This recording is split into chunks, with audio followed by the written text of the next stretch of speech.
Welcome. कैसे हैं आप सब? उम्मीद करता हूँ सब खैरियत से होंगे और ठीक ठाक होंगे। तो आज की इस वीडियो का जो हमारा टॉपिक है वो हमारा है इंश्योरेंस। कार इंश्योरेंस और बाइक इंश्योरेंस, इन दो चीज़ों के ऊपर मैं आपको बताऊंगा कि किस तरह से ले सकते हैं और इनके अंदर क्या क्या चीज़ें ऐड होती हैं और कौन कौन सी चीज़ें ऐड नहीं होती।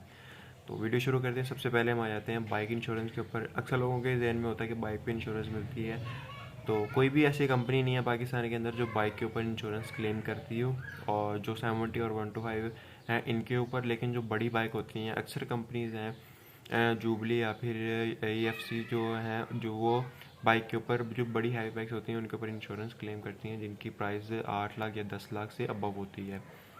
तो जो छोटी बाइक होती है उनके ऊपर कोई इंश्योरेंस नहीं होती, ना ही कोई कंपनी इंश्योरेंस क्लेम करती है। तो ये क्लियर हो गया आपका बाइक का। और हमारा रह गया कार का।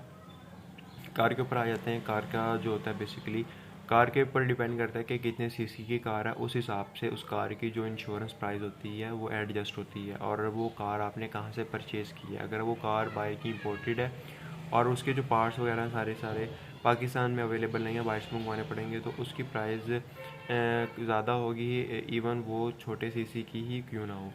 तो ये आपका क्लियर हो गया।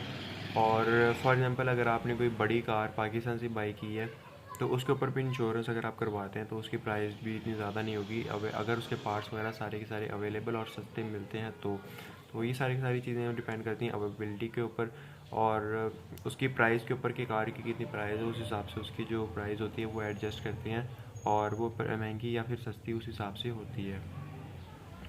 तो अगर आप एक बाय करते हैं कार किसी बैंक से लोन के ऊपर, तो सिंपली वो क्या होगा, उसके ऊपर इंश्योरेंस ऑलरेडी वो करेंगे बैंक वाले और उसके ऊपर ट्रैकिंग आईडी भी लगाएंगे, ताकि अगर वो कार कहीं आप बाहर लेके जाते हैं या कहीं पे भी लेके जाते हैं, क्योंकि आपने उसकी सारी सारी प्राइस नहीं दी होती, तो उसकी जो सारी सारी डिटेल होती है वो बैंक के पास जारी होती है। और बैंक अगर आप इंश्योरेंस वगैरह आप उसकी जो किस्तें वगैरह हैं या फिर मंथली आपने किस्तें जो लगाई हुई वो आप पे नहीं करते, तो वो कार बैंक कहीं से भी बैठ के रिमोटली उस कार को ब्लॉक या बंद कर सकते हैं। तो वहाँ से आप कार को मूव नहीं कर सकते। इवन वो रोड के ऊपर भी है तो वो कार वहीं पर लॉक हो जाएगी, वहाँ से वो मूव नहीं करेगी। तो ये हमारा आगे मैंने आपको एक बीच में हम कहीं और चल पड़े थे, तो टॉपिक के ऊपर वापस आते हैं। तो इंश्योरेंस आपने किस तरह से बैंक इंश्योरेंस करवाएगा, तो उसकी जो भी एक्सपेंस होंगे, अगर आपकी गाड़ी चोरी हो जाती है या फिर उस गाड़ी का कोई पार्ट चोरी हो जाता है या फिर गाड़ी का एक्सीडेंट हो जाता है, तो उसके जितने भी एक्सपेंस होंगे वो सारे के सारे एक्सपेंस कंपनी क्लेम करेगी।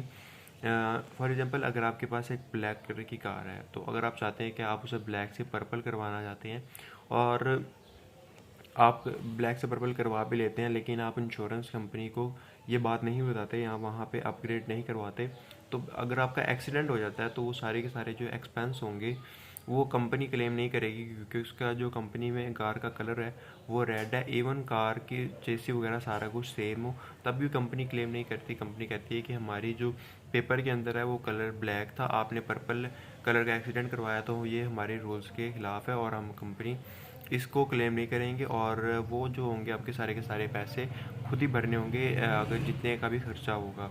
तो ये आपने चीज़ ध्यान में रखनी है। अगर आप कोई किसी कार का कलर अपग्रेड करवा रहे हैं तो वो कलर आपने कंपनी के जो आपकी इंश्योरेंस कंपनी वहाँ पे भी अपग्रेड करवाना है। अगर वो नहीं करवाते तो जो इन फ्यूचर अगर एक्सीडेंट होता है वो सारे के सारे एक्सपेंस आपकी तरफ जाएंगे और वो सारे के सारे एक्सपेंस आपको खुद पे करने होंगे अपनी जेब से। तो इसके अंदर मैंने इस वीडियो में आपको बताया कि इस इंश्योरेंस के बारे बाइक की और कार की। अगर आपको वीडियो पसंद आई तो वीडियो लाइक करें, चैनल पर नए तो सब्सक्राइब करें। मिलेंगे नेक्स्ट वीडियो में, तब तक के लिए अपना ख्याल रखिएगा। अल्लाह हाफिज़।